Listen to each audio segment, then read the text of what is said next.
I am Ibrahim Traore, and today I'm pulling off your masks. Yes, you heard correctly.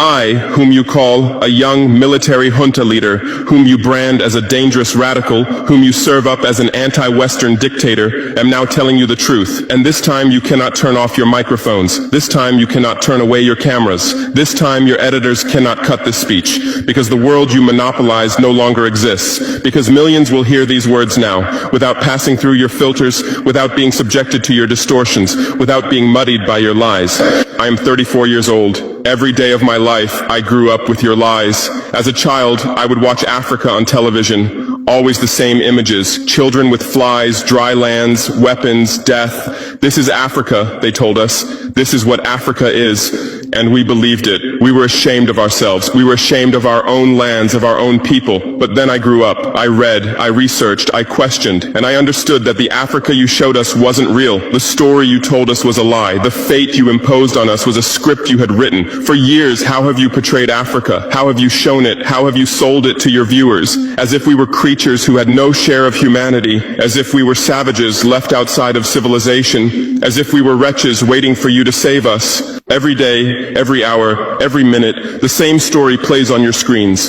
Hunger, war, disease, corruption, terror, chaos. These are the words that come to mind when Africa is mentioned.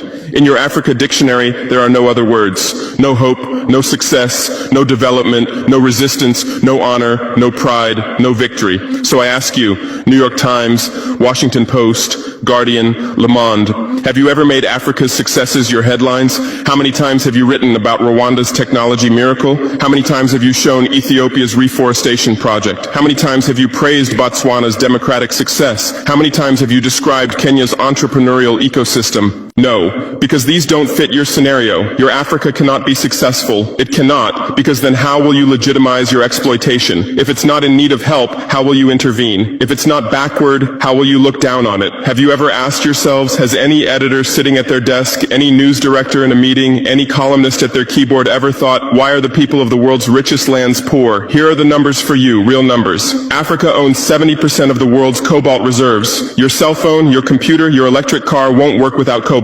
This cobalt comes from Congo, but Congolese can't afford cell phones. Africa owns 90% of the world's platinum reserves. Catalytic converters, electronic devices, medical implants, they all need platinum. This platinum comes from South Africa, but South Africans are crushed by unemployment. Africa provides 30% of the world's gold production. Mali, Burkina Faso, Ghana, Tanzania. Gold flows like rivers from our lands, but our people swim in poverty. Africa supplies 65% of the world's diamond production. Botswana, Angola, Congo, Sierra Leone, billions of dollars worth of diamonds are extracted, but our miners live on $1 a day. Africa owns 35% of the world's uranium reserves. Niger, Namibia, South Africa. Nuclear plants run on our uranium. Paris lights burn with our uranium, but our villages have no electricity. And you still ask, why is Africa poor? No, the right question is, how was Africa kept poor while being so rich? Here's your answer. Colonialism didn't end. It changed shape. You used to come and occupy our lands. Now you come and establish companies. You used to take by force. Now you make agreements. You used to rule with the whip. Now you rule with credit. Let me give you concrete examples. With numbers, names, dates, but you'll never write about these. Glencore, Swiss-based mining giant, extracting cobalt in Congo. 2022 revenue, $256 billion. A tax paid to Congo, $500 million. That's 0.2%. Is this justice? Rio Tinto, British-Australian mining giant, extracting bauxite in Guinea. 20 million tons annually. What's left for Guinea? Environmental pollution and cancer. Total, now Total Energies, French oil giant, extracting oil in Angola, Nigeria, Congo.